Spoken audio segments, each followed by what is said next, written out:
কি ব্যাপার ভাবি, আপনাকে এমন দেখাচ্ছি কেন? কেমন দুর্বল ক্লান্ত ভাবি? আপনি কি অসুস্থ? আলহামদুলিল্লাহ ভাবি, আমি ভালো আছি। ভাবি, কোনো দরকার ছিল নাকি এমনি গল্প করতে এসেছেন? আপনার বাসায় আসলে তো আপনি চা নাস্তা খেতে দেন, সেই লোভেই আসছি। ভাবি যে কি রসিকতা করেন না। ভাবি, ক্ষুধা পেটে থাকলে মানুষ বোধহয় বেহায়া নির্লজ্জ হয়ে যায়। আমিও একটু নির্লজ্জ হয়ে গিয়েছি। গত 2 দিন যাবৎ আমি পানি ছাড়া কিছুই খাইনি।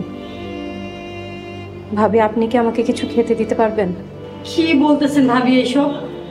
আপনি বসেন, আমি আপনার জন্য খাবার নিয়ে আসি। বসেন ভাবি।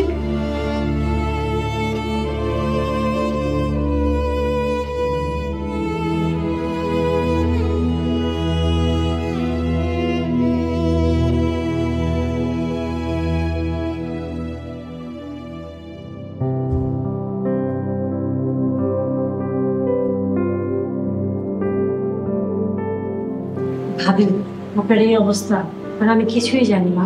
আপনার যতদিন চাকরি বাকরি না হচ্ছে 3 বেলায় আপনি আমার বাসায় খাবেন। আচ্ছা ভাবি, আপনার এই অবস্থা আপনি আপনার বাবা মাকে কিছু জানাচ্ছেন না কেন? বাবা মা অনেক স্বপ্ন নিয়ে বিয়ে দিয়েছিলেন। আমার বর্তমান পরিস্থিতির কথা শুনলে তারা সহ্য করতে পারবে না। তাছাড়া আমাকে বিয়ে দিয়ে বাবাও চাকরি হারিয়েছেন।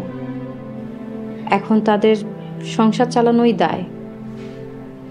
বাবা একটা মুরগির ফার্ম করে কোনো রকমভাবে সব কিছু চালাচ্ছে। ভাবি, এখন কি করবেন?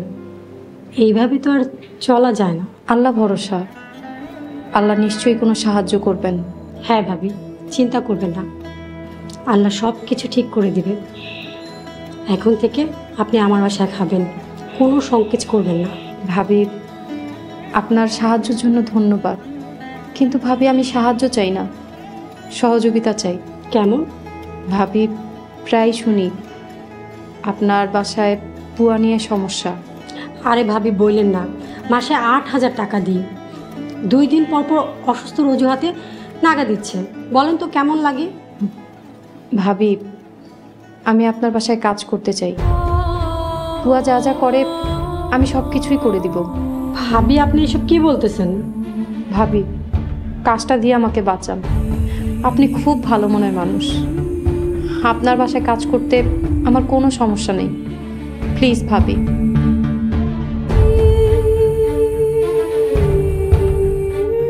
রেস্টুরেন্টের এই ঠান্ডা বাতাস রেখে তোমার এখানে এসে বসতে মন চাই? আমার প্রকৃতি খুবই ভালো লাগে।